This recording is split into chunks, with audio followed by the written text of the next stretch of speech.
볼 수 없는 오브젝을 어떤 적절한 도구를 통해서 볼 수 있게 하고, 그거의 목적은 여기서부터 알 수 있듯이, 그러니까 우리가 맨눈으로 봤으면 그냥 이건 밝은 점이라고밖에 명명할 수가 없는데, 도구를 통해서 봤기 때문에 이거는 별이고 이거는 은하라는 걸 알 수 있는 것처럼, 어떤 우리가 알고 싶어하는 것의 실질적인 모습을 보여주는 것이라고 할 수가 있겠습니다. 그래서 그게 결국은 우리가 실제 연구에서 하는 것들이죠. 그래서 비주얼라이징은 또 중요한 게, 한 가지 다른 의미에서는 결국은 우리가 어떻게든 알고 싶은 물리 현상이나 어떤 물리 지식에 같다는 게 있는데, 그거를 알게 되고 그거를 정보를 전달할 때는 우리가 대부분 이렇게 시각 정보를 전달하기 때문에, 결국은 어떤 단계에서든 우리가 취득한 정보를 우리가 볼 수 있도록, 맨눈으로 볼 수 있도록 2차원 평면안에 던져 뿌려 놓는 과정이 어느 단계에서 무조건 들어갈 수밖에 없고, 그런 의미에서 연구 활동 중에서 비주얼라이제이션이 굉장히 중요하다라고 할 수가 있겠습니다.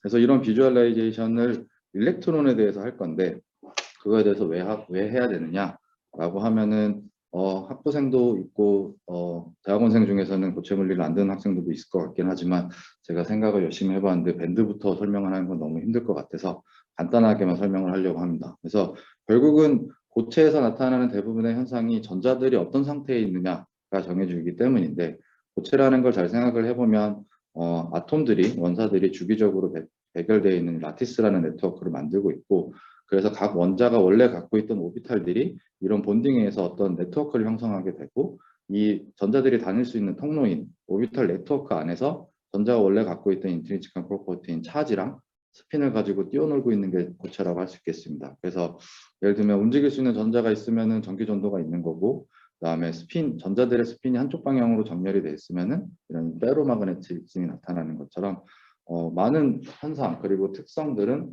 고체 안에서 전자들이 어떻게 살고 있느냐가 정해주기 때문에, 이거를 쳐다봄으로 해서 우리가 알 수 있는 게 많기 때문에 비주얼라이즈를 하고 싶은 겁니다.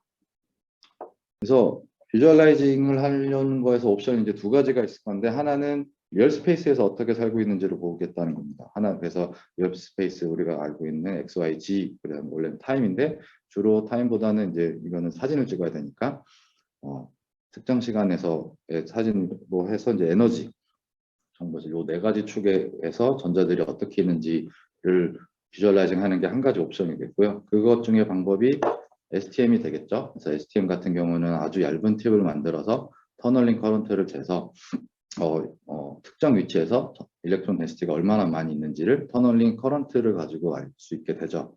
그래서 이 경우에서는 리얼 스페이스에서 정보를 흐트러뜨리는 게 좀 이제 직관적인데요. 그래서 결국은 우리가 취득한 정보를 아까 말씀드린 것처럼 우리가 보고 있는 이런 화면이나 지면에, 2차원 지면에 정보를 이제 플롯을 해야 되는데, 이 경우에서는 단순하죠. 원래 X축, Y축이라고 부르는 거에서 실제로 우리가 측정한 거에서 스케일링만 하면 됩니다.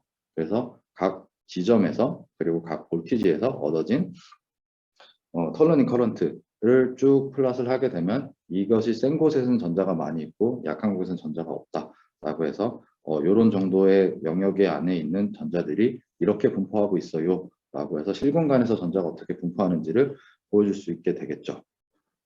근데 이제 요거는 이제 실공간의 얘기고, 그다음에 우리가 양자역학 시간에서 배웠던 언서니티 프린시플을 따지면 이게 아주 로컬하게 아주 오는 스페시픽한 장소에서의 어떤 정보를 알고 있는 거기 때문에 델타 X가 0이고, 그렇다는 얘기는 우리는 모멘텀 정보를 아무것도 알 수가 없다는 거죠.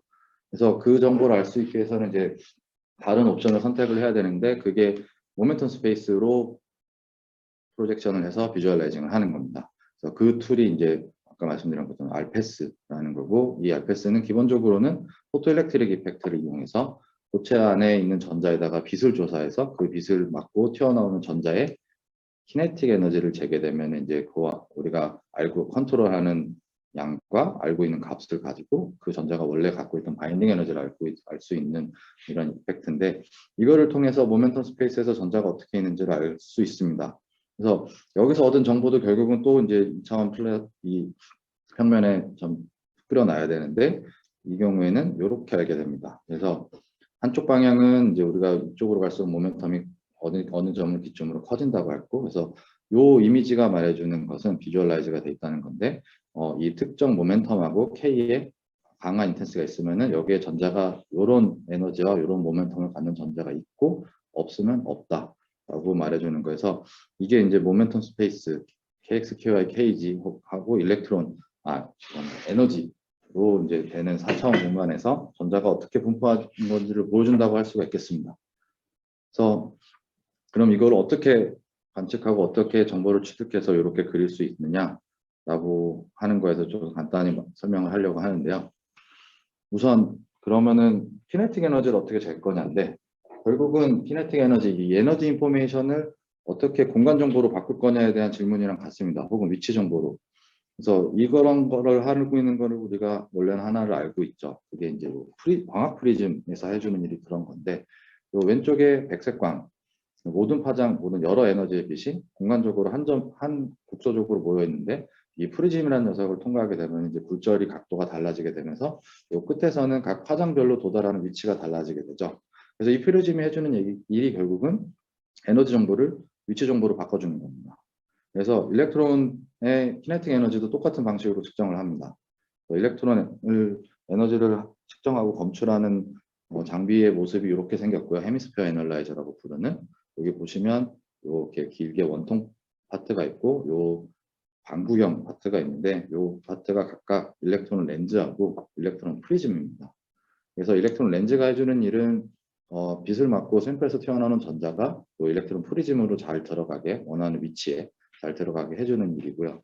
이 일렉트론 프리즘이 헤미스피어에서 벌어지는 일은 결국은 여기서 말했던 옵티컬 프리즘에서 하는 거랑 거의 똑같은데 요 반구 두 개 각각 플러스랑 마이너스 볼티지를 걸어주게 되면은 그럼 요 전자가 지나갈 수 있는 통로에는 요 구의 중심을 향하는 일렉트릭 필드가 쭉 걸리게 되고 이 필드 안에 전자가 입사하게 되면 이제 원운동을 시작하게 될 텐데 전자의 키네틱 에너지에 따라서 키네틱 에너지가 높은 전자는 이 원운동의 반경이 길어질 거고 키네틱 에너지가 낮은 녀석은 원운동의 반경이 짧아져서 결국은 요 키네틱 에너지에 따라서 방구를 반바퀴 돌고 도달하는 위치가 달라지게 됩니다. 그래서 역시 이런 방법을 통해서 또 에너지 정보를 위치 정보로 바꿔주게 됩니다.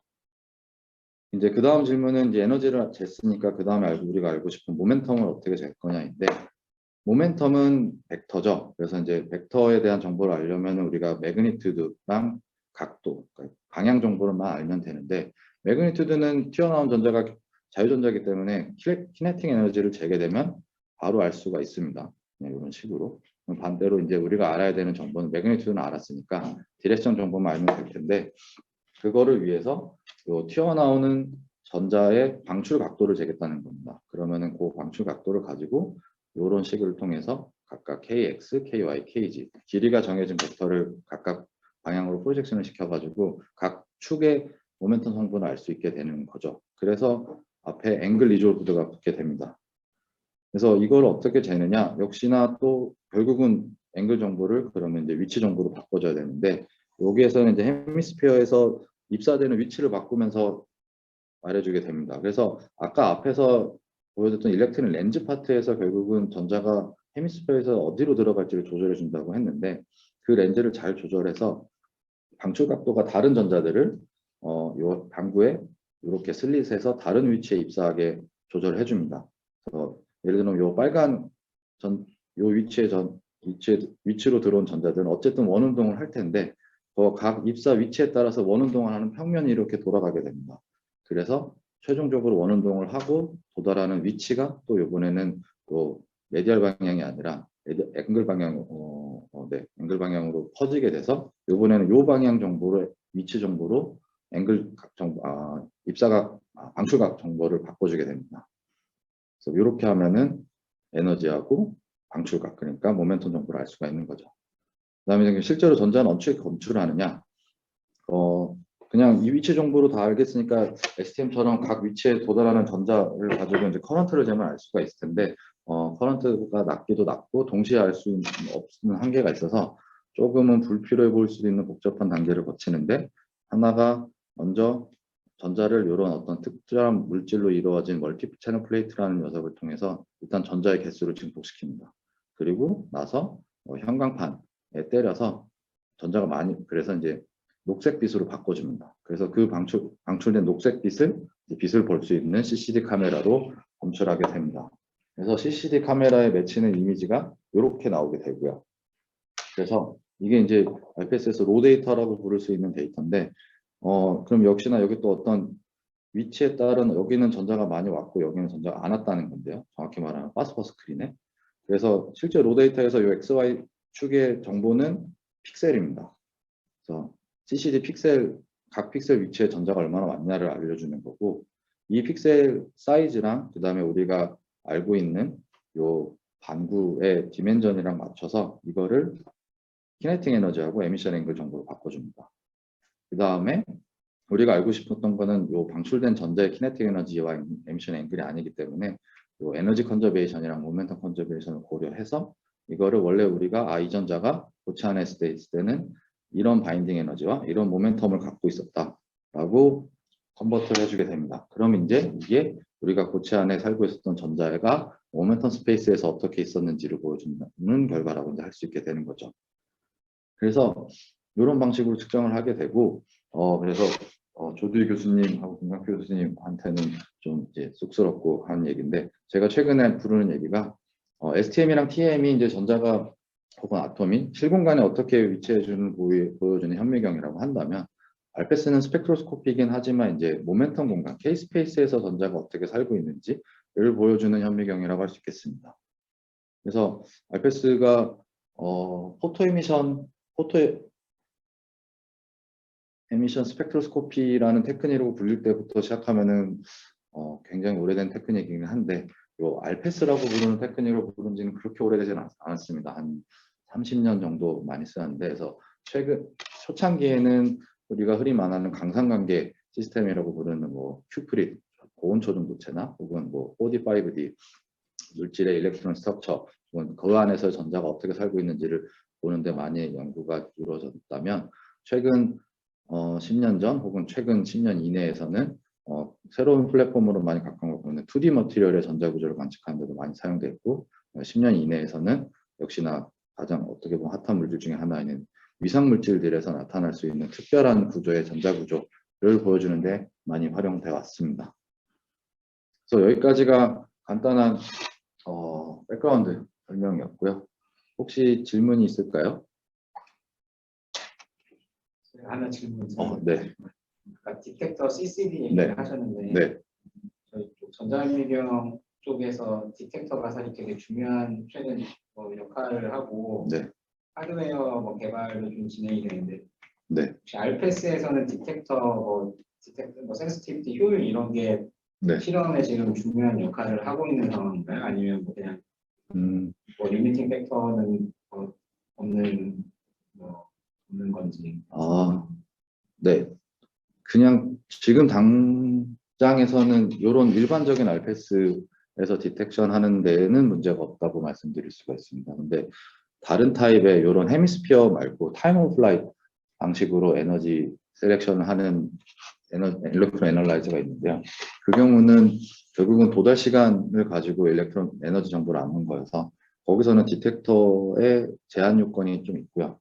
거기 이피션시도 떨어지는데 거기도 좀 태생적인 한계가 있긴 합니다. 그것보다는 최근에 더 디텍터 쪽에서는 많은 R&D나 뭐 좀 고민을 하고 있는 게 스핀 리조브드 알페스에서 스핀 정보를 어떻게 할 거냐 했을 때 많은 연구가 되고 있습니다. 디텍터가 스핀을 리졸브 할 수 있나요? 아니면 그것도 결국은 중간에 어딘가에 타겟에 때려서 스핀에 따라서 스캐터링 되는 각도를 해가지고 일단은 스핀 정보를 한번 분리를 시키고요. 그 다음에 어쨌든 그 다음에 그 일렉트론을 검출하는 것 자체는 그냥 평범한 방법으로 하는데, 요 스핀 디펜던트하게 일단 정보 필터링을 한번 하는 건데, 그 필터링을 어떻게 하면 잘할 수 있을 것이냐가 이슈입니다. 네, 감사합니다. 넘어가도록 하겠습니다. 그래서 지금부터는 좀 여러 가지 많은 이그젠플들을 간단한 이그젠플부터 해가지고 해서, 그럼 이제 아까 말했듯이 비주얼라이즈를 하려고 하는데, 그거의 목적은 일렉트론이 어떻게 살고 있는지가 고체의 많은 현상들을 알려주니까인데, 그럼 어떻게 비주얼라이즈를 하면은 어떻게 어떤 정보를 알 수 있는지 간단한 예시부터 해서 조금 제가 최근에 얻은 연구 결과까지 해서 이 두 가지 클래스로 나눠서 소개해 드리도록 하겠습니다. 그래서 맨 먼저는 저 이제 비주얼라이저를 하면 이제 뭘 알 수 있냐 이런 건데, 왼쪽은 어떤 물질에서 이제 전자 구조를 측정을 해서 이제 모멘텀 공간에서 어떻게 살고 있는지는 보면 이렇게 살고 있는 녀석도 있습니다. 그래서 여기 이제 X축이 모멘텀이고 Y축이 에너지고, 대부분의 이런 이미지는 다 같은 축을 공유할 거고요.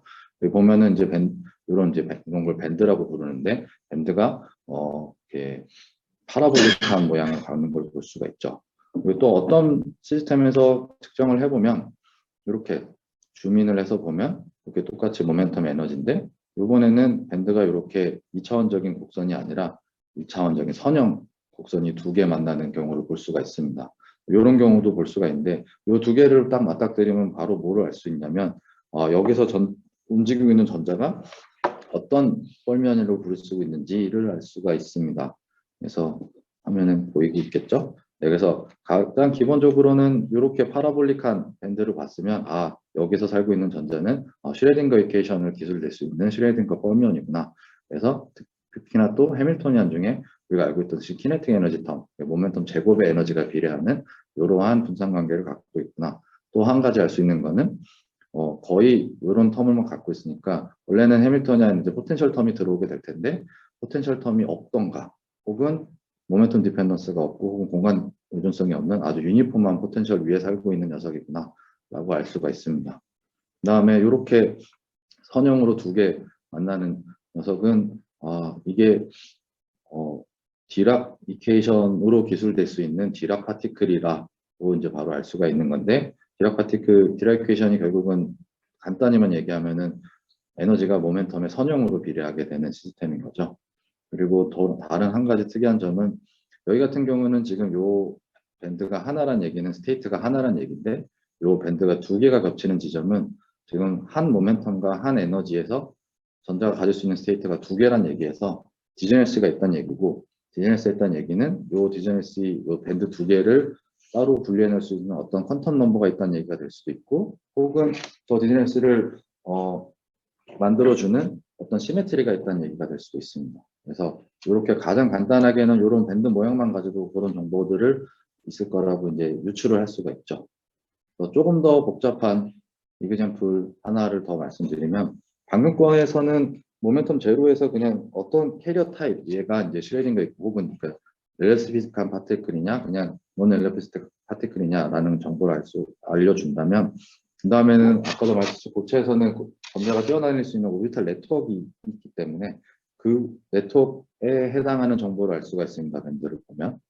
그래서 가장 대표적인 물질 두 개를 갖고 왔는데요. 하나는 타이타늄 다이셀레나이드럼 이런 격자 구조를 갖는 녀석이고, 하나는 아이언 셀레나이드란 격자 구조를 갖는 건데, 여기는 위에서 보이는 거는 이제 범위 레벨에서 전자가 가질 수 있는 모멘텀들을 표시를 한 거고요. 위쪽은 또 다시 이미지에서 계속 이제 스킵하게 되지만 모멘텀이랑 에너지입니다. 여기 보면 밴드가 여러 개 있는데, 하나는 요 모멘텀 0, 감마 포인터가 주로 부르는 거기에서 이렇게 위로 블록한 밴드가 보이고, 요 모멘텀이 큰 M 포인트라고 부르는데 보면은 이제 일렉트론 밴드처럼 아래로 블록한 밴드가 보이는데, 이런 위로 블록이면은 이게 나중에 우리가 트랜스포트 측정을 해보면 이게 홀 라이크한 캐리어 타입이라는 걸 알 수가 있을 거고, 이거는 일렉트론 밴드처럼 일렉트론 캐리어 타입이라는 걸 바로 알 수 있습니다. 역시나 여기서도 비슷한 양상으로 보이고요.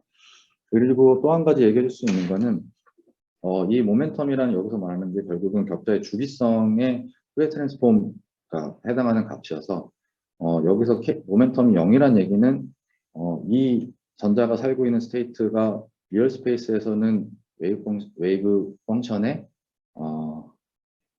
파장이 무한대라는 얘기고요. 반대로 말하면 모듈레이션이 약하다는 얘기입니다. 반대로 여기는 모멘텀을 갖고 있다는 얘기는 이 스테이트가 리얼 스페이스가 어떻게 생겼냐라고 물어보면은 이 웨이브 펑션의 웨이브 랭스가 어떤 요 모멘텀에 해당하는 값에 어떤 모듈레이션을 갖고 있다는 얘기여서, 그래서 예를 들면 이게 타이타늄의 오비탈에서 오는 밴드인데, 타이타늄들이 인플레인으로 쭉 있을 텐데 그 오비탈의 페이지를 막 바꿔야 된다는 얘기입니다. 그리고 여기에 있는 스테이트는 오비탈들이 페이지를 굳이 바꿀 필요가 없다는 얘기고요. 그래서 꼭 그런 건 아니지만 많은 경우에 이렇게 모멘텀이 작은 영역에서 나타나는 밴드들의 리얼 스페이스는 그러다 보니까 G축으로, C축 혹은 G축으로 돼 있는 모멘텀 오비탈에 있는 경우가 많이 있고요.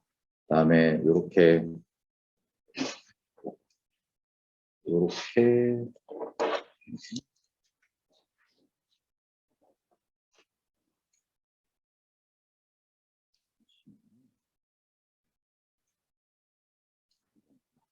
네, 수가 안 되는데 좀 하면은 이렇게 하이 모멘텀에 있는 스테이트들 경우에는 대부분 인플레인에 누워 있는 오비탈에서 오는 경우가 많습니다. 그래서 밴드 구조만 보면은 결과적으로 그런 정보를 알 수가 있고, 그런 방향에 따른 오비탈 네트워크에 따라서도 밴드가 결정이 알 수도 있고, 반대로 말하면 그 오비탈 네트워크에 따라서 밴드 구조가 혹은 모멘텀 스페이스에서 전자가 위치할 수 있는 위치가 정해지게 됩니다. 그런 거를 좀 분명하게 보여주는 예시가 하나 있어서 간단히 말씀을 드리면, 네.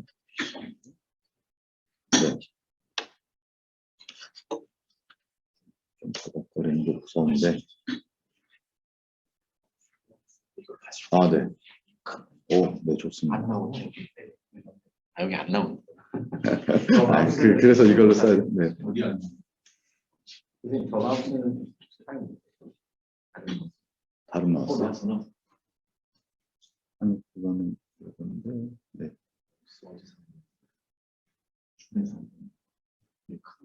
저 마우스 여기 연결하실 때 마우스로 하시면 그래서 지금 요 마우스 자체가 안 보이고 있어가지고요. 네.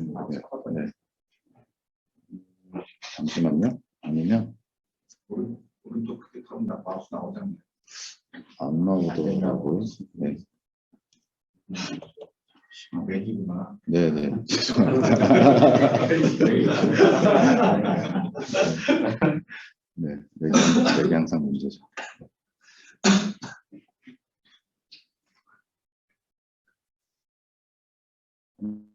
좀 작아지는데.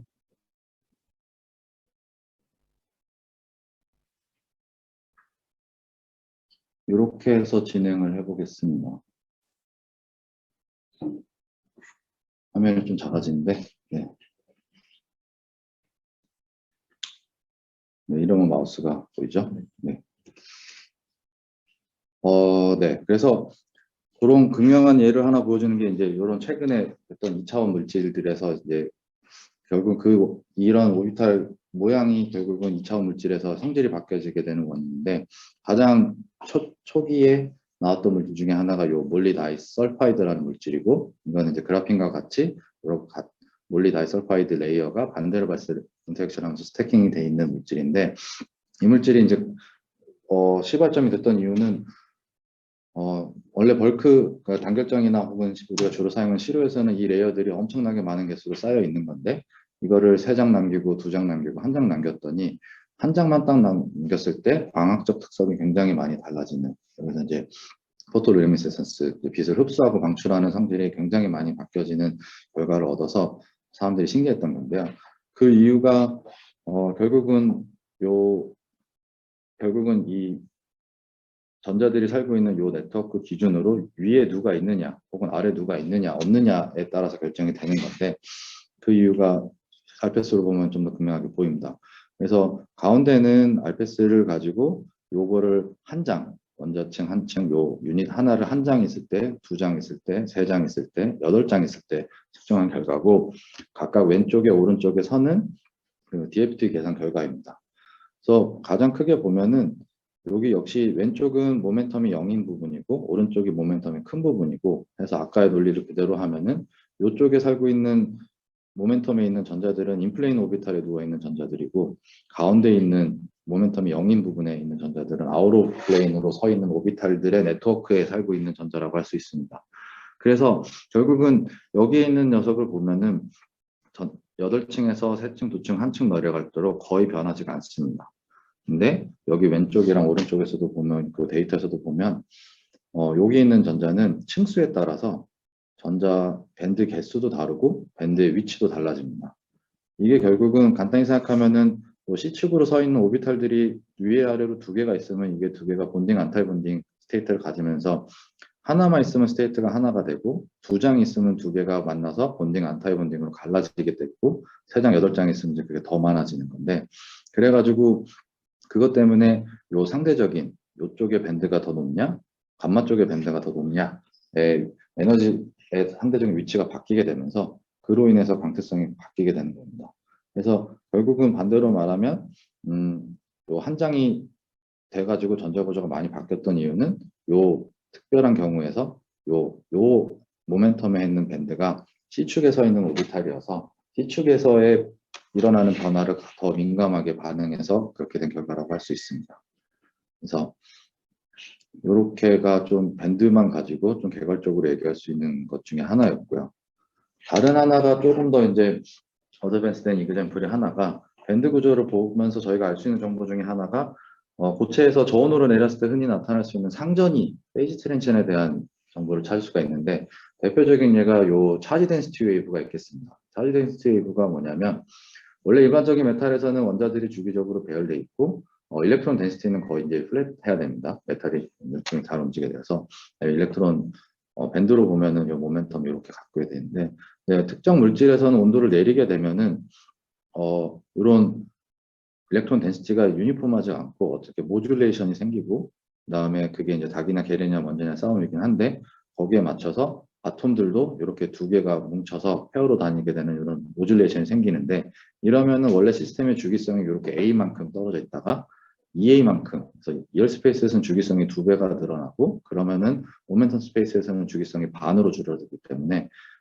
이렇게 되면은 밴드 폴딩도 나타나고 그래서 밴드가 원래 이 자리에서 다시 이렇게 하나가 올라오는데 그럼 두 밴드가 만나는 자리에서 하이브레이션 갭을 열기 때문에 갭 오프닝도 열리게 됩니다.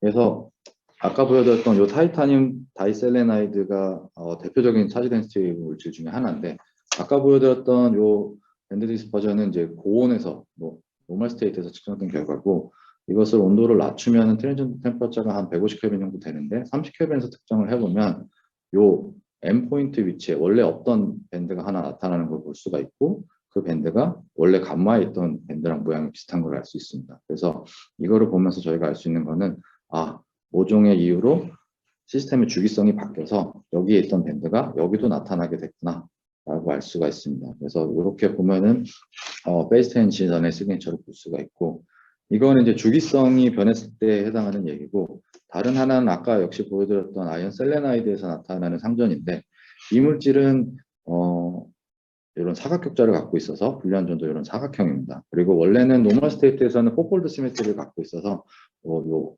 X나 요 Y랑 부르는 데가 45도 돌렸을 때 똑같이 되는 상태를 갖고 있는데 알려진 거는 이 물질도 역시 온도를 낮추게 되면은 이런 포폴드 시메트리에서 투폴드 시메트리로 넘어가는 상전을 한다고 알려져 있습니다. 그래서 이건 잠깐 까먹고 실제로 이제 비저항을 측정하게 되면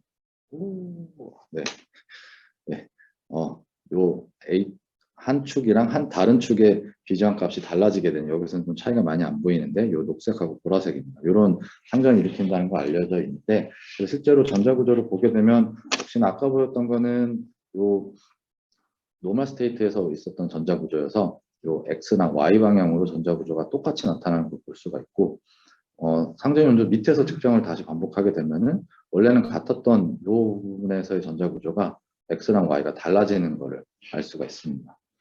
그래서 이 부분에 대해서는 조금 이제 그럼 말할 수 있는 스토리가 하나는 사람들이 여러 가지 특정 방법으로 이 시스템에서 상전이가 있고 포폴드에서 투폴드로 바뀌는 것까지는 알았는데 실제적으로 투폴드에서 나타나는 전자구조가 어떻게 돼야 되는지는 이론 예측에서도 여러 가지 예측이 있고 문제가 있었습니다. 그래서 그런 경우에는 저희가 실제 측정을 해야지만 실제로 이렇게 바뀌었어요 라고 정보를 제공해 줄 수가 있게 됩니다.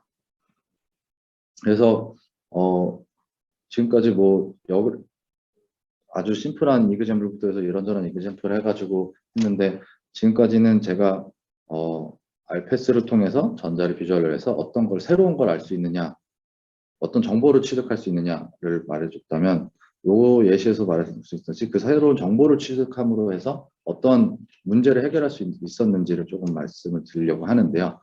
그것 중에 하나가 요 이제 토포로지컬 페이즈 위상 상태에 관한 얘기입니다.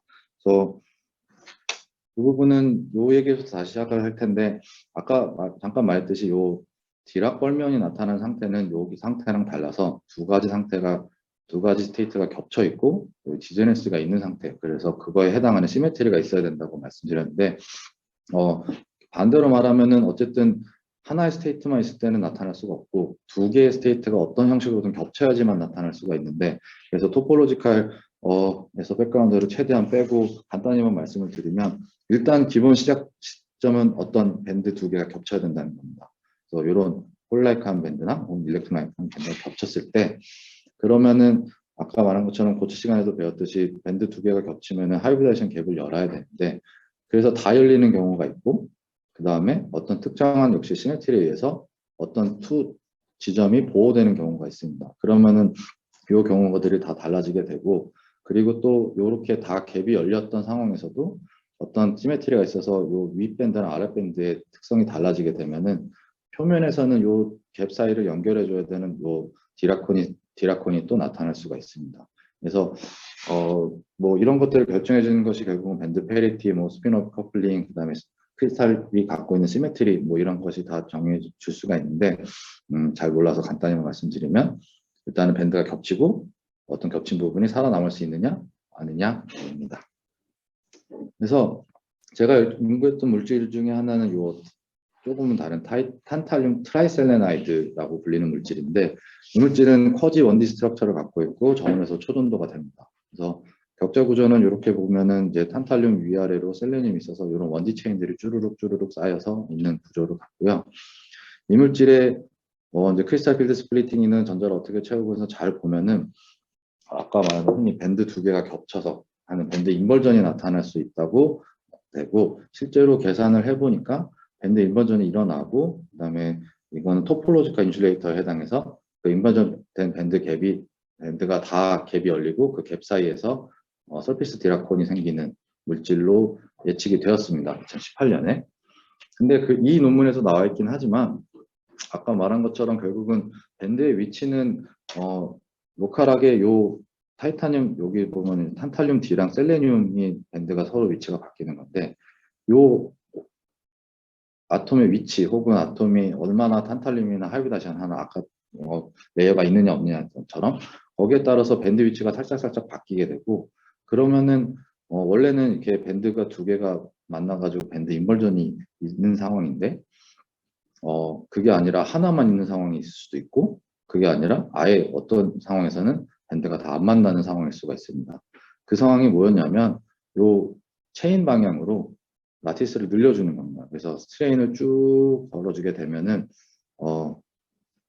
네 이게 조금 바뀐 것 같은데 네 밴드 인버전이 두 군데서 일어나느냐 한 군데서만 일어나느냐 아무 데서나 안 일어나느냐에 따라서 또 위상학적 상태가 달라지게 될 수 있습니다. 트리비얼이냐 스트롱 토폴로지컬 인슐레이터냐 윅 토폴로지컬 인슐레이터냐 그래서 조금만 속도를 빨라서 스킵을 하자면 그래서 저희가 실제로 실험을 해봤더니 그래서 저희 이제 공동 같이 연구하시는 저희과의 한명준 교수님하고 그래서 계산도 부탁드리고 실제 실험에서 퍼미 서피스도 보고 밴드 인버전이 있고 디라콘이 나타날 수 있을 것이라는 곳에 밴드를 잘 해서 봤더니 저희가 실제로 프리스틴 그냥 탄탈륨 트라이셀레나이드의 전자 구조에서는 디라콘이 안 보였고요. 어떤 설피스 스테이트라는 녀석이 보이는 게 있었는데 안 보여서 이 경우에는 윅 토폴로지컬 인슐레이터 스테이트구나 라는 걸 알 수가 있었고 그 다음에 스트레인을 걸어서 이렇게 라티스를 체인 방향으로 당겨줬더니 전자 구조가 꽤 많이 바뀌어서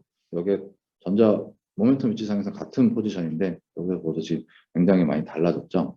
그래서 많이 변하면서 이 경우에서는 이렇게 두 밴드가 만나서 한 점에서 만나는 디락 포인트가 나타나는 걸 볼 수가 있었습니다. 그래서 이거를 보고 저희는 결론을 내렸죠.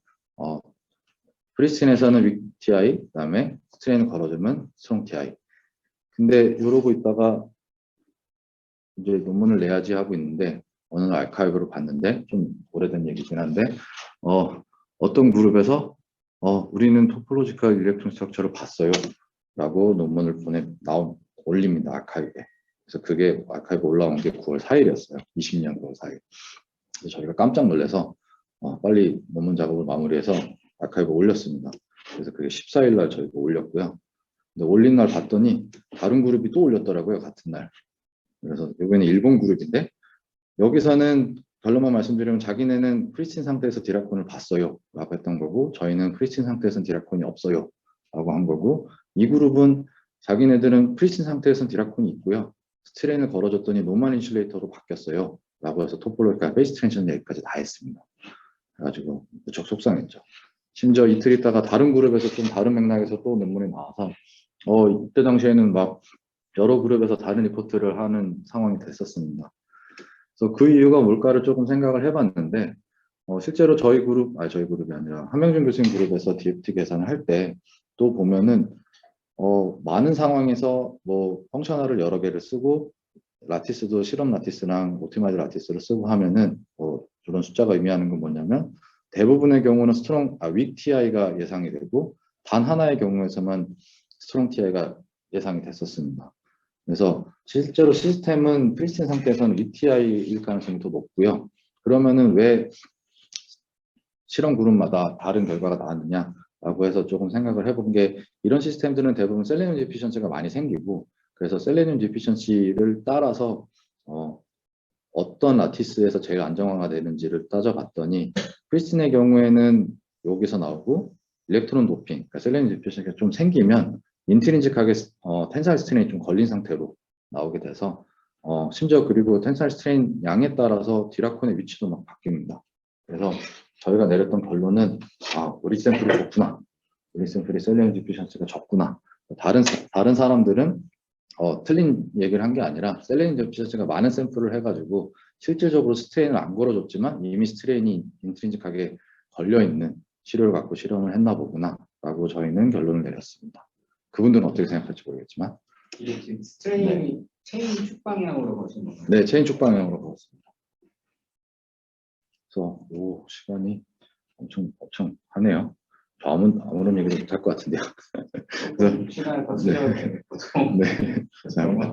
그래서 뭐 비슷한 류에 있던 걸로 간단히 한 것도 있어서 간략히 말씀드리면 이런 허니컴 구조와 그 사이에 포타시믹 구조를 성균관대 김성훈 교수님이 만드셔가지고 측정을 해봤는데 이 구조에서 토폴로지컬 스테이트를 본 건데 실제로 DFT에서 서베이를 했을 때 이 컴파운드 816개 중에 쭉 서베이를 하면 400개가 인슐레이터가 나오고 그 중에 160개가 토폴로지컬 인슐레이터, 나머지는 노멀 인슐레이터라고 예상을 쭉 카테고라이즈를 해놨는데 이 물질은 여기에 해당하는 거였습니다. 근데 실제로 계산을 해보고 했더니 결국 약간 세미컨덕터처럼 되는 건데 요 감마 밴드가 역시나 또 로컬 라티스에 따라서 오르비탈 본딩이 어떻게 되냐에 따라서 이제 밴드 위치가 막 바뀌게 돼서 저희 계산 결과에서는 특정 케이지 방향으로 밴드 크로싱이 한번 나타나는 그래서 3차원 디라콘이 나타나야 된다라는 게 계산으로 나왔고 저희가 실제로 실험을 했더니 그런 3차원 디라콘이 나타나서 그래서 원래 예측과는 좀 다르게 이 물질이 토폴로지컬 스테이트고 3D 디락 세미 메탈이구나 라는 거를 알 수가 있었습니다. 그래서 앞선 거랑 여기에서 말해줬던 거는 실험을 통해서 뭔가 새로운 정보를 주는 것도 주는 거지만 그걸 통해서 뭔가 좀 실험이 없었으면은 분명했을 상황을 정리해주는 역할을 알페스를 통해서 할 수 있었다라고 말할 수가 있겠습니다. 그래서 여기까지가 전반적인 일렉트론 스트럭처의 개형을 가지고 어떤 정보를 알 수 있고 어떤 일을 할 수 있느냐였으면 지금부터는 조금 더 어렵다고 해야 될까요? 디퍼라고 해놨는데 정보를 어떻게 하면은 요 로우 에너지 퍼미랩의 근방의 일렉트론 스트럭처 숨겨진 정보가 뭔지 그걸 통해서 뭘 알 수 있는지를 좀 말씀드리려고 합니다. 아마 여기까지만 말씀드리고 맞춰야 될 것 같네요. 네. 그래서 그 얘기를 하려면 여기서부터 다시 시작을 해야 되는데 결국은 알페스가 포토일렉트릭 이펙트를 사용하고 있기 때문에 하고 있는 일은 뭐냐면 고체 안에 있던 전자의 이니셜 스테이트에서 이런 빛에 의한 퍼터베이션을 가지고 파이널 스테이트로 트랜지션을 시키는 거죠. 양자역학 시간에서 이런 경우에서 트랜지션 레이시 이렇게 정의가 된다고. 그래서 이 아파트는 다이퍼 셀렉션 룰이랑 같은 뭐 시메트리 얼라우드 트랜지션을 알려주는 정보를 담고 있고, 여기는 수업 시간에는 저기 에너지 컨저베이션 얘기를 해주는 텀이라고 이렇게 배웠을 텐데, 조금 의미를 더 여기서 생각을 해보면, 요 델타 펑션이라는 얘기는 어쨌든 우리가 요건 재는 값이고 컨트롤하는 값이고 요걸 알게 되는 건데, 요게 델타 펑션이라는 얘기는 우리가 에너지를 아주 프리사이스하게 알고 있다는 얘기고, 그렇다는 얘기는 저 스테이트의 라이프 타임이 무한대가 됐다는 얘기인데, 실제로는 많이 그렇지가 않죠. 그래서 그렇다는 얘기는 이런 델타 펑션이 돼야 되는 게 아니라 델타 2가 어느 정도 유한한 값, 그래서 요 델타 펑션이 아니라 로렌ți안의 형식을 갖게 돼야 되는 거죠. 그래서 로렌ți안에서 위스를 0으로 보낸 게 델타 펑션이죠. 그래서 로렌ți안에 위스가 있다는 얘기는 요만큼의 에너지를 우리가 잘 모른다. 그래서 요게 이제 델타 2가 되는 거고요.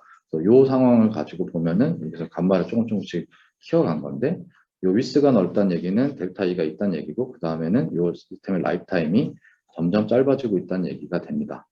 그래서 실제로 측정을 하게 되는 스펙트럼의 개형이라는 게 이렇게 되고요. 저희가 보게 되는.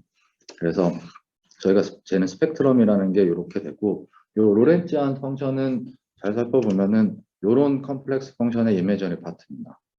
그리고 요런 펑션은 다른 시간에 배우면 일렉트론이 어떻게 프로파게이트 하고 있느냐를 알려주는 그린스 펑션이 됩니다. 그래서 실제로 알페스에서 재는 스펙트럼이라는 거는 그래서 그린스 펑션의 이미지너리 파트를 보고 있다라고 말할 수가 있고요.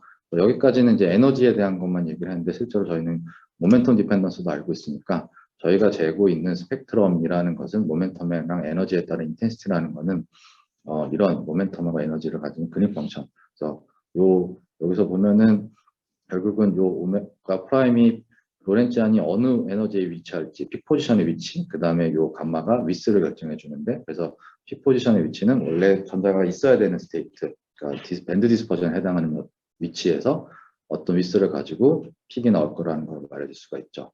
근데 요 경우는 이제 논 인터랙팅 파티클의 경우였고, 실제 고체 안에 살고 있는 전자는 자기 자신뿐만 아니라 다른 녀석들하고 인터랙션을 하기 때문에 요 그린스 펑션이 논 인터랙팅 그린스 펑션이 아니라 인터랙팅 파티클을 기술하는 그린스 펑션이 돼야 되는데, 간단히만 말하면은 인터랙션에 의해서 어떻게 라이프 타임이 변할 거기 때문에 요 원래 라이프 타임에 해당하는 위스 감마가 어떤 특별한 셀프 에너지라고 부르는 펑션으로 대체하게 되면은 이게 인터랙팅한 파티클의 그린 펑션이 되고, 그래서 이렇게 해놓고 우리는 이렇게 간단히 살 겁니다. 모든 인터랙션의 인포메이션은 요 셀프 에너지라는 컴플렉스 펑션의 리얼 파트하고 이미지너리 파트를 갖고 있는 펑션에 다 빌트인 돼서 들어가 있어요 라고 하게 될 거고요. 그래서 결국은 아까도 말했듯이 우리가 재는 스펙트럼은 요 그린스 펑션의 이미지너리 파트니까 요걸 가지고 다시 해보면 이런 방식이 되는데, 별건 없고 위스에 해당하는 파트는 요 이미지너리 파트, 셀프 에너지 이미지너리 파트가 로렌ți안의 위스를 결정해 주게 되고, 그 다음에 리얼 파트가 해주는 거는 원래 요 로렌ți안이 요 픽 포지션을 나타내야 되는데 그 픽 포지션을 리얼 파트만큼 시프트 시켜주게 되게 됩니다. 그래서 요거를 볼 수 있는 간단한 예시를 하나 말씀드릴 건데, 저희가 어떤 물질에서 밴드를 측정을 해서 이런 파라볼릭 밴드를 봤어요. 아까서 말한 것처럼 요 밴드는 뭐 모멘텀 이 정도가 그러니까 모멘텀의 제곱에 해당하고, 그래서 막 거의 포텐셜 텀을 무시해도 되는 풀일렉트론 같을 거라고 이제 예상을 할 수가 있는데, 요 픽 포지션을 잘 따가지고 EN분의 P제곱 픽팅으로 잘 해왔더니 매스가 원래 완전 일렉트론 가스라면 1이 나와야 되는데 1이 아니라 2가 나왔어요. 여기서 말할 수 있는 거는 이 일렉트론들이 포텐셜 모듈레이션은 느끼고 있지는 않지만 모중에 뭔가를 느끼고 있어서 이펙트 매스가 1이 아니라 2가 나왔구나 라는 걸 알고 라인 쉐이브 어널리시스를 좀 해봤죠. 그래서 이게 이제 여기서부터 여기까지 요 감마에서 모멘텀을 늘려가면서 스펙트럼 하나씩 딴 건데, 각 스펙트럼이 다 대충 로렌ți안 쉐입을 갖고 있는 걸 볼 수가 있어서, 이런 로렌ți안 쉐입을 가가지고 각 포지션에서 픽 포지션하고 위스를 플롯을 해서 쭉 플롯을 해봤더니 픽 포지션이 내려가면 내려갈수록 바인딩 에너지도 위치가 바인딩 에너지 커지면 커질수록 요 허수부가 요 위스가 점점점 커진다는 걸 볼 수가 있었습니다. 그래서 만약에 이 커진다는 거는 라이프 타임이 계속 바뀌고 있다는 얘기인데 이거는 우리가 퍼미 리퀴드 티오리에서 알고 있는 일렉트론 인터랙션이 어느 정도 있는 경우에는 이런 에너지 디펜던스를 허수부가 가져야 된다는 걸 알고 있어서 그거를 통해서 원래는 이제 아무런 인터랙션이 퍼미 가스면 이펙티브 매스 1이 나와야 되고 이런 에너지에 따른 라이프 타임 변화도 없어야 되는데 그게 아니라 이렇게 변하는 걸 보고는 여기에 일렉트론이 상당히 세게 있고 그래서 이 상태는 일렉트론 가스, 퍼미 가스가 아니라 일렉트론 리퀴드 상태에 있구나 라는 걸 알 수도 있습니다. 그래서 네, 그냥 다른 파트는 일렉트론 인터랙션이 아니라 일렉트론 포논 인터랙션도 알 수 있는데 이 부분은 시간 관계상 좀 스킵하겠습니다. 그래서 여러 가지 상황에 따라서 고려해 보면 이런 인터랙션이 있을 때 라이프 타임이 어떻게 바뀌어야 되고 그렇기 때문에 이제 또 허수부가 바인딩 애드레스 어떻게 분포로 해야 되는지를 알 수가 있는데 그걸 가지고 또 리얼 파트가 어떻게 되는지 알 수도 있고 결론만 말하면은 일렉트론하고 일렉트론이 아니라 일렉트론하고 포논하고 인터랙션이 있을 경우에는 밴드 디스퍼전 자체가 이렇게 많이 변해야 됩니다. 특정 에너지에서 갑자기 밴드 디스퍼전, 밴드 슬로우 바뀌는 이런 형태가 나타나고 저희가 그걸 킹크라고 부르는데 RPS를 측정해보면 그런 거를 볼 수가 있어요. 그래서 큐프리 전자구에서 나타나는 건데 여기 봐도 밴드가 쭉 올라가다가 특정 점에서 딱 꺾이죠. 이런 걸 보면은 우리가 여기 있는 전자는 어떤 포논, 여기 같은 경우는 포논이었는데 포논하고 어떤 에너지를 갖는 포논하고 얼마만큼의 세기로 상호작용을 하고 있구나 라는 걸 알 수가 있습니다. 그래서 이걸 가지고 제가 연구한 게 있었는데 네, 간단히만 말씀드리면 저는 이걸 가지고 일렉트론하고 포논하고 인터랙션 하는 게 본 게 아니라 아까 말했던 CDW 페이지에서 결정되는 새로운 보조닉 모드하고 전자가 커플하는 걸 봤습니다. 그래서 그게 뭐냐면은 전자가 CW 상태에서는 공간적으로 이제 모듈레이션을 갖고 있다고 하는데 그거는 스태틱 했을 때 상황이고 그거의 다이나믹스를 생각을 해보면 두 가지가 있을 수가 있는데 하나는 요 모듈레이션 앰플리투드 자체가 막 바뀌고 있는 시간적으로 바뀌고 있는 다이나믹스가 있고 하나는 요 계란판이 양옆으로 흔들리는 페이지가 바뀌는 모드가 있을 수 있는데 개념적으로는 그게 실제로 디스퍼전만 봐도 알 수 있겠지만 하나는 옵티컬 포논에 해당하고 하나는 어쿠스틱 포논에 해당합니다. 개념상으로는. 근데 실제로는 각각의 옵티컬이랑 어쿠스틱 포논은 아니고요. 그래서 포논이 아니라 이런 새로운 익사이테이션 모드하고 전자가 커플을 할까라는 거를 찾는 결과를 했고요. 그래서 그거를 찾기 위해서 타겟 시스템으로 요 탄탈륨 다이셀레나이드라는 역시 잘 알려진 차지 센시티브 웨이브 물질인데 팔라듐 도핑을 하면은 이런 페이지를 갖고 있습니다. 그래서 그 상황에서 특정 전자 구조의 특정 부분을 잘 살펴봤더니 이런 밴드에서 굉장히 낮은 에너지 한 10mV 정도 되는데 거기서 역시 또 밴드 슬로우 확 바뀌는 킹크를 볼 수가 있었고요. 디테일을 다 생략하고 말씀드리면 그 킹크가 나타나는 에너지, 그 다음에 거기에 템퍼러처 디펜던스, 그 다음에 다른 알고 있던 정보를 조합해서 여기서 나타났던 요 10mV 정도에서 나타나는 킹크가 일렉트론이 포논하고 커플한 게 아니라 일렉트론이 그 아까 말씀드렸던 CW 익사이테이션 모드, 앰플리튜던하고 커플링한 결과다라는 결론을 내릴 수가 있었고요. 그리고 그것들의 도핑 디펜던스를 쭉 살펴봤을 때 재밌는 것 중에 하나는 일렉트론 앰플리튜던 킹크 에너지는 도핑을 쭉 해가서 CW를 죽일수록 에너지가 낮아지고 대신에 그 기울기를 가지고 얼마나 세게 커플하고 있는지 커플링 스트렝스를 알 수가 있는데 도핑에 따라서 토탈 커플링 스트렝스가 쭉 늘어나는데 그거의 도미넌트한 컨트리뷰션은 위에 있는 일렉트론 포논이 아니라 일렉트론 앰플리튜돈 인터액션이 스트렝스가 세져서 나타난 거라는 걸 알 수가 있었고요. 그 다음에 킹크 에너지랑 커플링 컨스턴트 정보를 알았으니까 이거를 초전도 TC를 알려주는 맥밀란 포뮬러에 넣어가지고 그럼 위 커플링에 의해서 초전도 TC가 얼마나 나올 수 있을지를 에스티메이트를 해봤는데 그 역시 커플링 컨스턴트가 세졌기 때문에 도핑에 따라서 TC가 쭉 올라갔고요. 튜닝 파라미터가 하나 있긴 있었는데 그 전반적인 개형이 트랜스포트 측정에서 얻어진 초전도의 개형하고 비슷해서 저희가 본 요 새로운 커플링이 이 물질에서 저온에서 나타나는 초전도의 어떤 커플링과 컨트리뷰션을 하고 있구나 라는 거를 알 수가 있었습니다. 그래서 여기까지는 시간이 그래서 훅훅 넘어가는데 어려운 부분을 그래서 어떤 우리가 알려진 걸 가지고 일반적인 알패스를 가지고 알려진 물질에서 알려진 혹은 문제를 접근하는 방식에 대한 이그젠플들이었다면 지금부터는 한 가지 좀 새로운 것, 밴드 개형도 그렇고 모든 알패스를 통해서 알 수 있는 걸 가지고 전혀 새로운 백그라운드 지식이 없는 현상에서 어떤 거를 저희가 어사인한 결과를 좀 말씀드리려고 하는데 물질 자체가 좀 특이해서 말씀 먼저 드리면 이게 전자 구조를 갖고 격자 구조로 보여주는 요 가돌리늄 2 카본이라는 물질인데 얼핏 보기에는 반데르발스 물질 같아 보이는데 반데르발스 물질은 여기 이제 코발런트 본딩이 차지 뉴트럴하게 완벽하게 돼서 레이어끼리는 반데르발스 인터랙션을 하는 반면에 이 물질은 2 플러스 차지를 갖는 상태, 그러니까 전자가 2개 모자란 상태에서 코발런트 본딩 완성이 됩니다. 그래서 이게 2 플러스 차지가 있기 때문에 그 레이어 사이에는 그 차지 뉴트럴 트립에서 전자 2개가 더 있어야 되고요.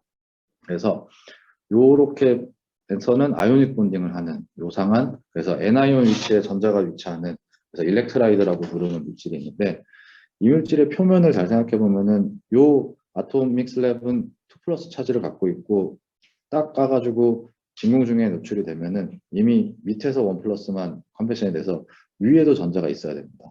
그래서 실제로 이 계산 결과인데요. 계산을 해서 일렉트론이 어디에 분포가 있을지를 보면은 요 표면 위에 마지막 탑 터미네이트 아톰에서 백큐մ 쪽으로 한 3억 정도의 영역에서 전자가 위치할 수 있을 거라고 예상이 됐고 실제로 앞에서 측정을 해보면 이렇게 어떤 오비탈 네트워크를 느끼고 있는 것처럼 보이는 복잡한 전자 구조가 보이기도 하는데 동시에 그런 공간적인 모듈레이션 아무것도 안 느끼는 것처럼 보이는 이런 원형의 펌 서피스를 가지고 파라볼릭 밴드 디스퍼전을 보이는 다른 밴드가 보였습니다.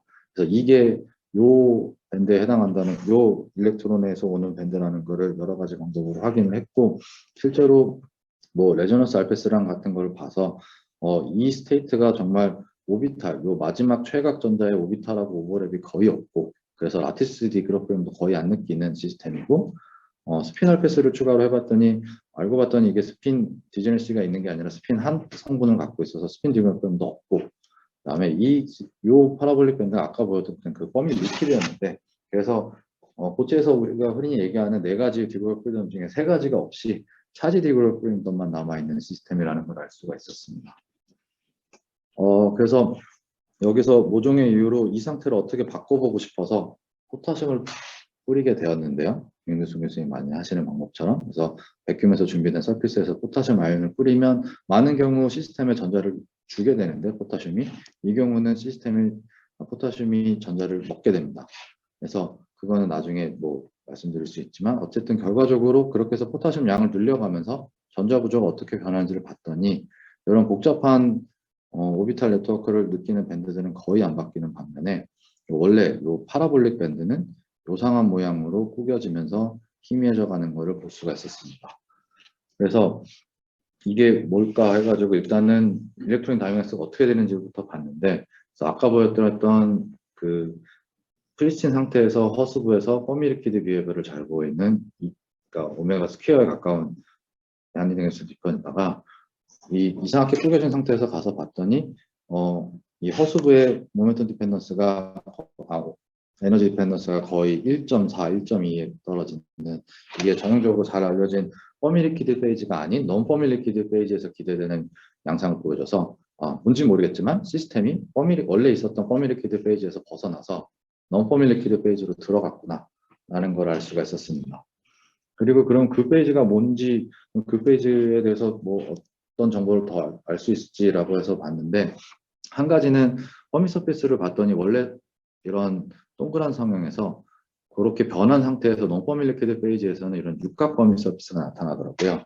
그래서 여기서부터 알 수 있었던 정보는 왠지는 모르겠지만 로테이션 시메트리가 깨졌구나 라는 걸 알 수가 있었고 그 다음에 다른 한 가지로는 여러 가지 걸 해가지고 로테이션 시메트리는 깨졌지만 트랜스레이션 시메트리는 포지고 되고 있는 어떤 상태로 들어갔구나 라는 거를 결론 내렸고 그래서 이 상태가 뭘까? 이거 저희가 얻은 정보가 어떤 질문에 대한 대답일까라고 했는데 그거를 말씀드리면 이 질문에 대한 대답입니다. 그래서 아주 퓨어하게 2차원 스페이스에 전자 N개를 놔두면은 얘네들이 전자만 있다고 했을 때 어떤 상태를 가질 수 있느냐에 대한 질문의 답인데요. 그래서 이 시스템에서는 키네틱 에너지만 있고 일렉트론 인터랙션만 있을 때를 고려를 합니다.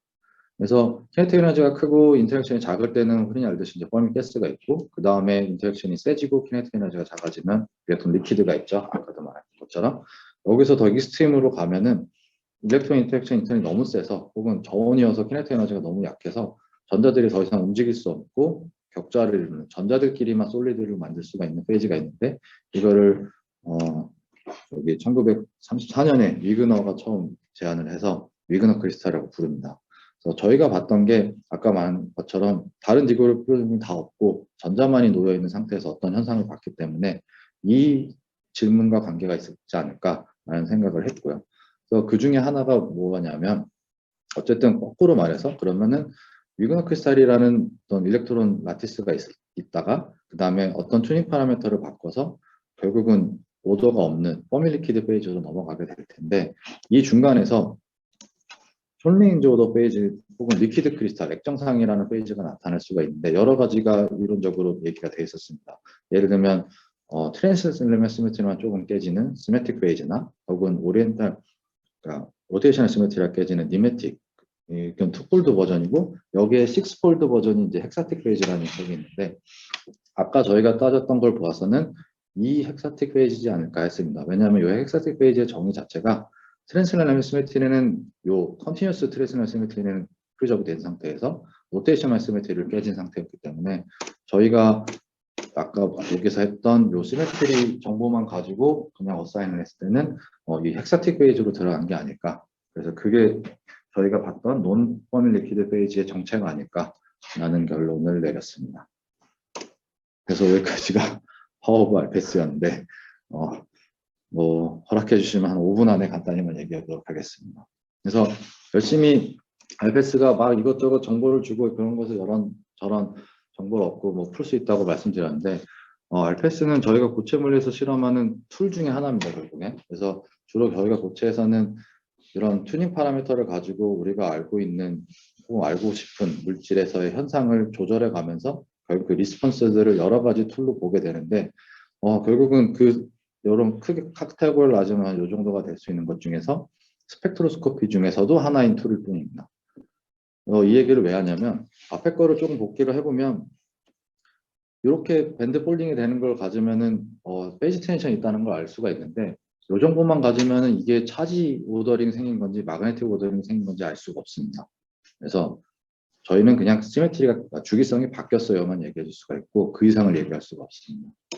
또 여기서도 저희가 여기 이런 밴드 막 보고 이렇게 하고 여기서는 뭔가 디라콘 같은 거 밴드가 보고 있는데, 여기 저희가 계산 결과에서 함영준 교수님이 알려주신 이런 원래 이제 가이드 되는 지식이 없으면 정확히 이해가 토폴로지컬 페이지라고 어사인하기가 힘듭니다.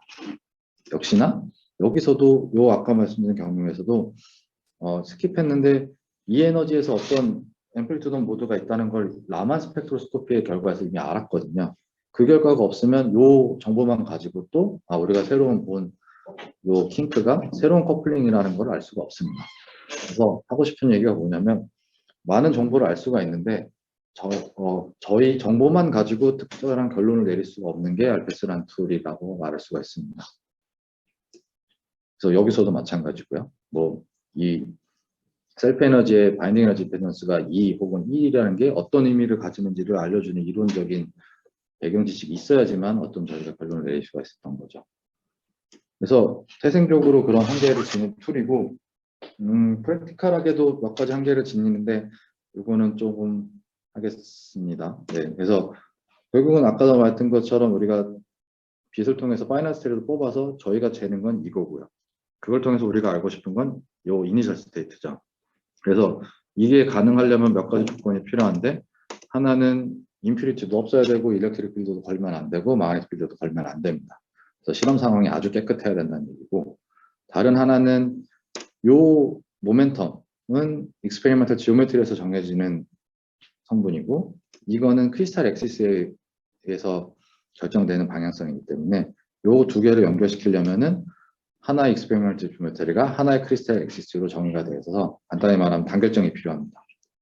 그래서 요 두 가지 제약 조건이 RPS를 가능하게 하려면 필요한데 이게 생각보다 많은 제약 조건을 줘서 한 가지가 RPS로 실험할 수 있는 시스템 자체가 굉장히 제한적이라는 겁니다.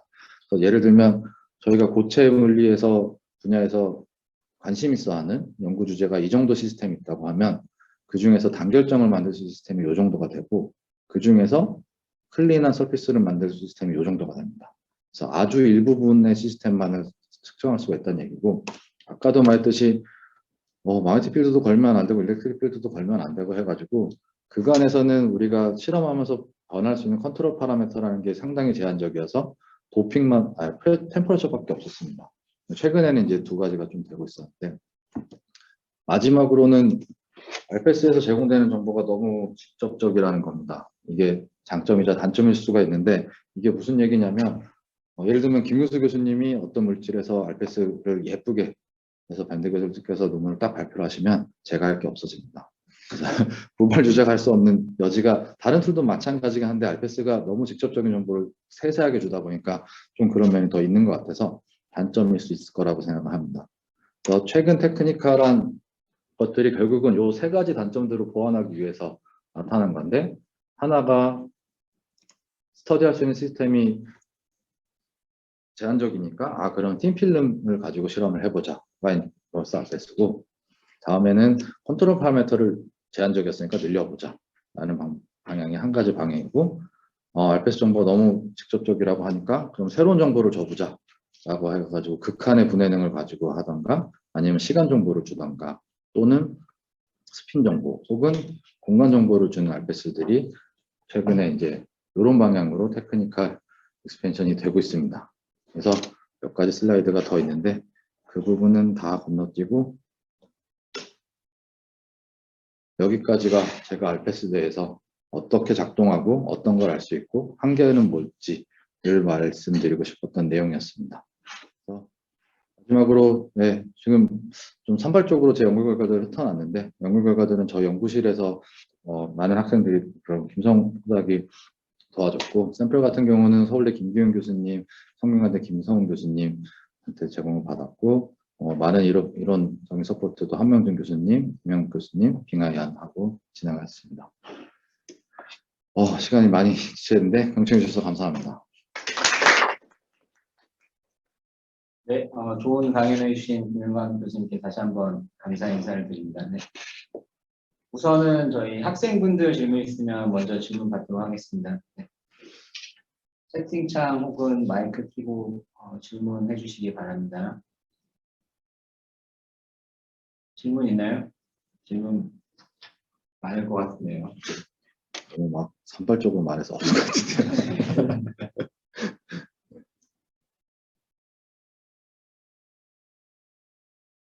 질문을 기다리면서 혹시 그럼 교수님들 질문 있으시면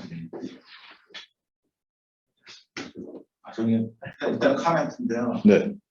아까 처음에 RPS를 재서 뭐 이런 것을 뭐 소속들이 알 수는 없다. 처음에 뭐 네. 그런 거 말씀하셨는데 샘플 이런 거 말고 네. 원리적으로 원리적으로 모든 걸 알 수는 없다. 이런 식의 네네네. 근데 그거는 뭐 양자역적인 현상의 아주 근본적인 거라서 그거는 뭐 전혀 RPS에 뭐랄까 네. RPS만의 문제는 아니라고 생각합니다. 네, 그것도 맞습니다. 네. 처음에 네. 뭐 수소 원자 스펙트럼 몇 개 보고서 그 안에 무슨 일이 벌어지는지 예측해야 되는데 지금도 어차피 그거보다 나아진 게 하나도 없잖아요. 맞습니다. 어차피 모르는 거라서. 네. 조금 더 프랙티컬했던 건데요. 그러니까 예를 들면 아까 그 주기성 바뀌는 거 가지고 이게 차지 덴시티 웨이브인지 뭐 마그네틱 오더링인지 말하는 못하는 것처럼 어떤 특정 물리 현상으로 나타난 현상이라고 어사인을 더 안 되는 것 같아서요. 그래서 참 의존적인 툴이라는 생각을 좀 최근 많이 하고 그것도 있습니다. 마찬가지로 그게 RPS 문제는 아니라고 보고요. 네, 그것도 맞습니다. 예, 저희가 뭐 예를 들어서 말의 사진을 찍고 코끼리의 사진을 찍었는데 이게 말인지 코끼리인지는 사진의 문제는 아니거든요. RPS 문제는 아닌 것 같습니다. 네. 감사합니다. 다른 지식이 필요하죠. 이게 말인지 코끼리인지 구별하려면. 네, 감사합니다. 네, 뭔가 아니요, 말씀. 질문한다. 그 CDW에서 네. 표준도 관련된 네, 보조링 모드 말씀하셨는데 네, 그 보조링 모드의 그 에너지 스케일 네, 그 오메가라고 하는 텀을 정량적으로 끄집어 내신 거잖아요. 네, 맞습니다. 오메가하고 그러면 그 초전도 시스템의 갭 사이즈와의 어느 정도 비가 되나요? 그 비율이 제가 얼핏 알기로는 네, 그게 컨벤셔널한 초전도와 언컨벤셔널한 초전도가 조금 이렇게 다른 네. 양상으로 보이는데 네, 그 맞습니다. 스터디하신 그 시스템은 컨벤셔널한 영역에 들어가는지 네, 좀 네, 좋은 질문이신데요. 일단은 이물질에 말씀하신 그 TC랑 갭 사이즈 레이쇼는 정확하게는 디파인하기가 어려운데요. 한 가지 이유는 이물질이 고온에서 먼저 CW 현상이 나타나서 네. CW 갭이 먼저 열립니다. 네. 그리고 남은 영역에서만 초전도 갭이 열려서요. 네. 그 초전도 갭이 원래는 그 초전도 갭이 열린 데서만 가지고 하면은 그게 하는 게 결국은 전체 벌미 서피스가 초전도 갭이 다 열렸다라고 가정을 하고 그거에 에너지 게인하고 TC를 비율을 맞추는 건데 네. 이거는 지금 전체 벌미 서피스에서 다 초전도 갭이 열린 상황이 아니어서요. 네, TC랑 초전도 갭 사이의 관계가 아니라 네, 네, 그 초전도 갭 사이즈하고 네. 그다음에 그 네. 보조링 모드 에너지 사이즈에서도 결국은 같은 문제가 있을 것 같습니다. 네. 아직 비교는 해본 적은 없는데. 네, 감사합니다. 저는 질문 두 개 있는데 네, 스페시픽한 것부터 먼저 하나 해보면 아까 포타슘 노징 데이터 네. 있잖아요. 그거에서 상당히 재밌는 트렌드가 있긴 있던데 그게 지금 저 파라볼릭한 중요하게 생각하시는 밴드가 네, W 모양으로 변화하잖아요. 네, 맞습니다. 중간에만 인텐시티가 더 없어지고 맞습니다. 혹시 좀 아이디어가 있으세요? 저기 왜 저런 식으로 변화하지? 네, 그래서 가장 단순하게는 코릴레이션 효과가 들어온 거 아닐까라고 생각했습니다. 기본적으로는 그냥 인텐스만 약해지는 게 아니라 저 픽이 굉장히 계속 불어대지는 거거든요. 그래서 그냥 가장 단순하게는 왠진 모르겠지만 요 영역에 해당하는 스테이트는가 굉장히 인코이런트해진다까지는 말할 수가 있어서 이게 아주 단순한 그 밴드 폴딩 픽처 같은 걸로도 다 설명이 안 되더라고요. 네, 그래서 네, 모종의 이유로 인커런트해지고 그게 일렉트론 그러니까 뭐 스캐터링 때문에 오는 게 아닐까라고 생각하고 있습니다. 그 저기 아까 설명하시는 그 컨셉을 제가 디테일을 다 들어보지 못해서 네. 명확하게 이해한 건지 모르겠지만 전자가 마치 좀 레티스 구조에서 유리된 듯한 층이 있다고 말씀하시는 것 같고 그렇죠? 맞습니다. 근데 거기서 이제 파라볼릭한 밴드가 나왔는데 그러면 이제 파라볼릭한 밴드가 예상될 것 같거든요. 근데 지금처럼 네.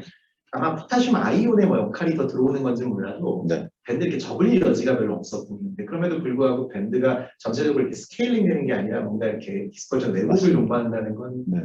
조금 예상하기 쉽지 않은 것 같은데. 네, 맞습니다. 그래서 저희도 아직은 요 W 쉐입이 왜 나타나야 되는지는 모르겠는데요.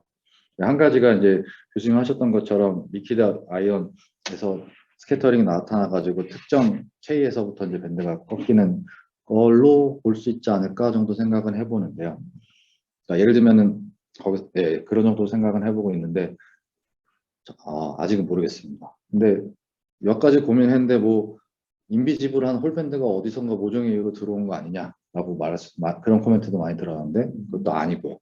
그래서 뭔가 밴드 폴딩이나 주기성이 반한 걸로 설명할 수는 없습니다. 그래서 기본적으로 라시바로 하기엔 에너지가 라시바로 하기도 에너지가 크고요. 맞습니다. 그리고 라시바로 하면은 여기가 선택적으로 인코헤런트해질 이유도 거의 없어서요. 네. 기본적으로는 뭔가의 코릴레이션 효과로 그냥 말씀하신 것처럼 인텐스가 줄어가는 것 때문에도 그런 걸로 처음에 생각을 했습니다. 그 데이터에서 지금 되게 희한해 보이는데 지금 언더 리뷰돼 있는데 그럼 혹시 그 부분은 하여튼 코멘트를 많이 안 하고 그냥 논문을 네, 그래서 거의 방금 말씀드린 플로우 그대로 한 건데요. 어쨌든 라인쉐입 어널리시스 결과상에서는 논 퍼밀 리퀴드로 들어간 건 확실하다. 그래서 퍼밀 리퀴드는 벗어난 어떤 페이스로 들어간 건데 일단은 이거는 모르겠지만 그냥 시메트리를 따져봤을 때는 헥사틱 베이지가 유력한 것 같다까지만 얘기를 했습니다. K를 뿌려서 네. 전자가 줄어드는 게 네. 굉장히 예외적 아닌가. 맞습니다. 근데 실제로는 뿌려보면은 결국은 시스템하고 포타슘의 워크컨션 차이 때문에 넘어가서 전자 도핑 아예 안 되는 경우도 있었고 다른 경우에서 홀 도핑이 되는 경우도 봤습니다. 그리고 이 경우도 지금 언더 리뷰가 계속 꽤 된 이유가 마지막 레플리가 딱 그 부분을 받아들이지 못해서 실제로 그래서 DFT 계산을 해봤는데 전자를 가져가더라고요, 포타슘이. 네, 그래서 간단하게 생각하면은 말씀드린 것처럼 워크컨션 차이로 넘어간다고 볼 수가 있는데 이 전자는 거의 요 백큐ම් 사이즈의 루즐리 바운드된 스테이트이기 때문에 굳이 워크펑션을 물어보면 엄청나게 작을 거여서 포타슘이 들어가면 포타슘 쪽으로 전자가 들어간다고 이해하고 있습니다. 그리고 실험적으로도 몇 가지 시그니처가 있는데 이 영역이 일렉트론 인터랙션이 세지려면은 전자 캐리어가 줄어들어야 되는 퀀텀 영역이에요. 스크리닝이 세가지고. 그래서 실제로 전자를 포타슘을 뿌려가면은 5밀리키로 넘어갔다는 얘기랑 동시에 이펙티브 맥스가 계속 올라갑니다. 근데 이게 포타슘의 전자를 줄 정도면 네, 엄청나게 그 반응성이 높을 텐데요. 네, 맞습니다. 이 서피스가 보통 뭐 그것도 완전히 백큐업인가요? 그 견딜 수가 있나요? 백큐움에서도 그리고 약간만 있어도 서피스가 망가질 것 같은데. 네, 10에 11승 백큐움에서도 시간 단위로 죽어가는 게 보입니다. 전자가 사라지는 게. 네. 실제로 워크펌션 측정하시면은 그게 포타슘보다 워크펑션 측정을 저 벌크에 대한 측정 결과는 있는데요. 저 떠 있는 전자만에 대한 워크펑션 측정 결과는 없습니다. 거기는 측정하기 어려울 것 같습니다. 뭐 포타슘의 전자를 줄 정도면 네. 다른 무슨 엔지니어링 애플리케이션에 써먹을 수 있는 그런 맞습니다.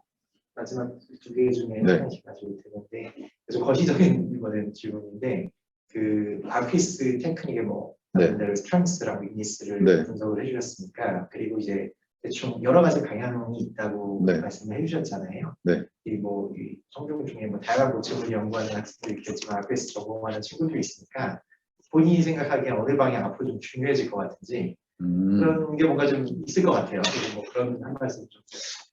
네, 아주 좋은 질문이시고 크게 거기까지는 생각을 안 해봤는데요. 네. 근데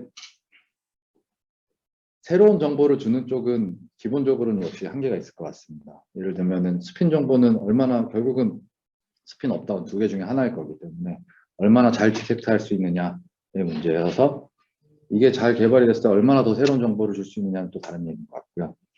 나노알패스나 KPM 같은 경우는 이제 리얼스페이스 정보를 주게 되는 건데 그 경우도 어떤 특정한 경우에서는 네, 원하는 목적성이 있을 수 있는데 그 부분은 좀 제가 익숙하지가 않아서 크게 그러니까 상상이 잘 안 되는데 개인적으로는 요 두 가지 방향이 조금 알패스가 할 수 있는 저변을 넓힌다는 데에서는 조금 더 가능성이 있지 않을까 합니다.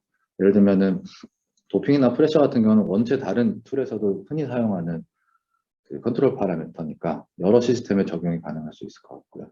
인시추 같은 경우는 알패스를 찍을 수 있는 대상 시스템 자체를 늘린다는 면에서는 확장성이 조금 더 의미가 있을 수 있을 것 같습니다. 네.